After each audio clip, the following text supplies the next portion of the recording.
Bangladesh premier লিগের খেলোয়াড় draft 14 October হবে বলে আগেই নিশ্চিত করেছেন বিসিবির সভাপতি ফারুক আহমেদ। এজন্য গতকাল 7 দলের প্রতিনিধিদের সঙ্গে বৈঠক করেন তিনি। সেখানে ড্রাফটের একটি রূপরেখা চূড়ান্ত করা হয়েছে। জানা গেছে, ড্রাফটের আগে রিটেইন ও ডাইরেক্ট সাইনিং মিলিয়ে সর্বোচ্চ 3 জন স্থানীয় খেলোয়াড় নিতে পারবে দলগুলো। সব মিলিয়ে দলে সর্বনিম্ন 10 ও সর্বোচ্চ 14 জন স্থানীয় খেলোয়াড় নেওয়া যাবে। এছাড়া ড্রাফটে থাকবে 6টি ক্যাটাগরি, যেখানে সর্বোচ্চ পারিশ্রমিক 7 লাখ, সর্বনিম্ন 10 লাখ টাকা রাখা হয়েছে। জানা গেছে, এ ক্যাটাগরির খেলোয়াড়রা 60 lakh, B category 40 lakh, C 25 lakh, D category 20 lakh, E 15 ও এফ ক্যাটাগরির খেলোয়াড়রা পাবেন 10 লাখ টাকা করে। অর্থাৎ আগের মৌসুম থেকে এবার পারিশ্রমিক কিছুটা কমেছে। গতবার এ ক্যাটাগরির খেলোয়াড়রা 80 lakh, B 50 lakh, C 30 lakh, D 20 lakh, E 15, F 10 ও জি ক্যাটাগরির খেলোয়াড়রা 5 লাখ টাকা করে পেয়েছেন।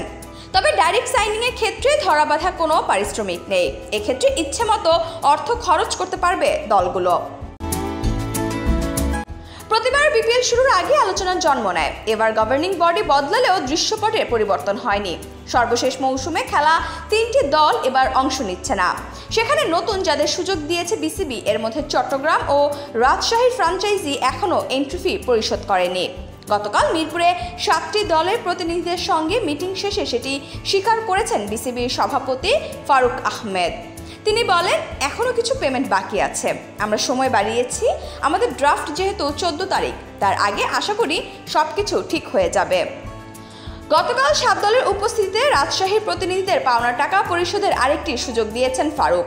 জানা গেছে, আগে 3 কিস্তিতে 76 লাখ টাকা দেওয়া ভ্যালেন্টাইন গ্রুপকে বাকি 74 লাখ টাকা আজকের মধ্যে দিতে বলা হয়েছে। এর মধ্যে গুঞ্জন ছড়িয়ে পড়ে রূপা ফেব্রিক্সের কাছে মালিকানা বিক্রি করে দিয়েছে ভ্যালেন্টাইন গ্রুপ।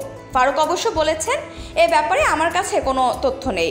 রূপা ফেব্রিক্সের ব্যবস্থাপনা পরিচালক মোহাম্মদ শহীদুল ইসলাম বলেন, না, প্রশ্নই আসে না, আমরা বিপিএলে ফিরছি না। বৈঠকে রাজশাহীর ফ্র্যাঞ্চাইজি প্রতিনিধিত্ব করার সাবেক ক্রিকেটার মেহরাব হোসেন অপিও এমন আলোচনা উড়িয়ে দিয়ে জানান, দুর্বার রাজশাহী নামেই বিপিএলে থাকছেন তারা।